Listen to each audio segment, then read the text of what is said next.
Okie dokie. Now we're going to do the light independent reactions, the Calvin cycle, okay? So we've gone through the light reactions and we're now going to go through the light independent. So here's the light dependent reactions. We already covered that. We made ATP and NADPH and now we're going to use them. We're now going to use the energy. Okay, so we are starting with, you can see, now the second part, the second reactant in the photosynthesis equation is carbon dioxide. And then the product is, of course, glucose. So let's see how we're going to do this. So we're going to start with we're inputting 3 carbon dioxides, okay? So remember, now this is outside of the thylakoid. Now we're moving in. So we're now going to use the ATP and NADPH of the light reaction, and we're going to make sugar using carbon dioxide. So there's 4 steps to making a single sugar molecule. Step 1, 3 carbon dioxide molecules are going to be used. So they're in the chloroplast see, outside of the thylakoid, they're in the stroma, and that's where the CO2 is. And they're going to be used by the enzyme Rubisco, all right, to convert RUBPs, that's ribulose bisphosphates. Notice ribulose, that would be a sugar, RUBPs into ultimately G3Ps, so 3 phosphoglycerides, okay? Now, we're going to see a little bit more in the next slide, but so we're using Rubisco as the enzyme, CO2 is coming in, and we're ultimately, you see how we're going to use those ATPs that we got from here, from the light reactions, we're going to use them, and they're going to be, that bond's going to get broken, we're going to end up with 6 ADPs, adenosine diphosphate. This first phase is called carbon fixation. All right. All right. Now, so step 2 is like using the batteries to make G3Ps. All right. The glyceraldehyde 3 phosphates. Okay. That's the G3Ps. So we're going to take 1 G3P to ultimately build a sugar molecule. So here we have this first part that we just talked about, carbon fixation. So CO2 is inputted, and then we make the 3 phosphoglycerate.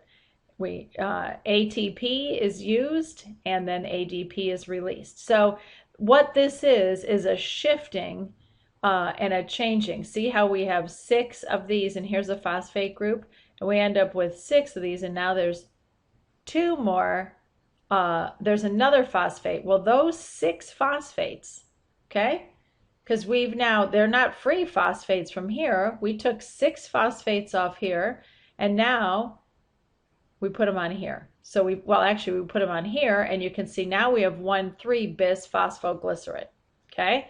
So that's where those phosphates went to. They went from ATP, bonds were broken, energy used, and that phosphate is stuck on there. So we've now changed what this molecule is. This is called the phase 2 reduction, because then now we're going to also use the NADPH, another energy source, and we're going to end up with NADP plus and 6 inorganic phosphates. So this has been split. This has been reduced. Okay? Now we have this transformation that's taking place here. What we end up with is 6 G3Ps, glyceraldehyde 3 phosphates. Okay, so 6 G3Ps. So we started with CO2 and RUBP, enzyme Rubisco catalyzed the reaction. We have 3 phosphoglycerate, ATP comes in, we have a conversion, we have NADPH that comes in, and now we end up with G3P. So the long run, CO2, RUBP, we get G3P. And then what spits out of that is this G3P is a sugar, but it's only 3, it's only one of them, and we need 2. So In step 3, the remaining G3Ps go back to RUBP. So these G3Ps that we made here are going to cycle back in. This is phase 3, the regeneration of the CO2 acceptor. Whoa, come back here.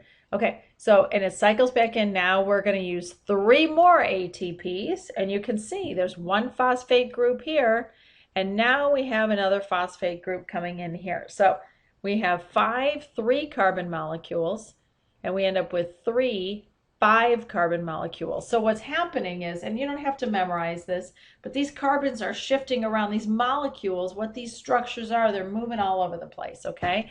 Because we're inputting energy, and so things can change. And then it's going to roll back into Rubisco, catalyzing. More carbon dioxides are coming in.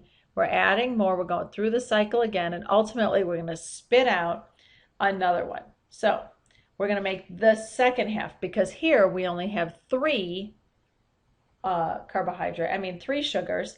We need 6, because remember, glucose is C6H12O6. So we need 6 carbons, and here we only have 3. So this cycle has to cycle around twice in order to make just 1 sugar molecule.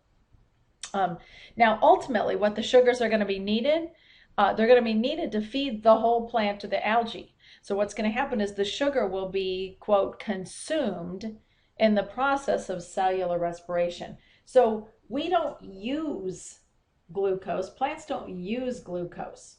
They have to convert it in the process of cellular respiration. It's going to be used. That's how it's used. And then we're going to go into cellular respiration. If it's not consumed in cellular respiration, it's then stored. And it's going to be used later, or it's going to be passed to consumers in a food chain. And when we get into that later, store that in your mind, because you're going to hear in the food chain that energy that is then passed through the food chain. That's all I have for you tonight. Woo! That was a short one. Have a great evening.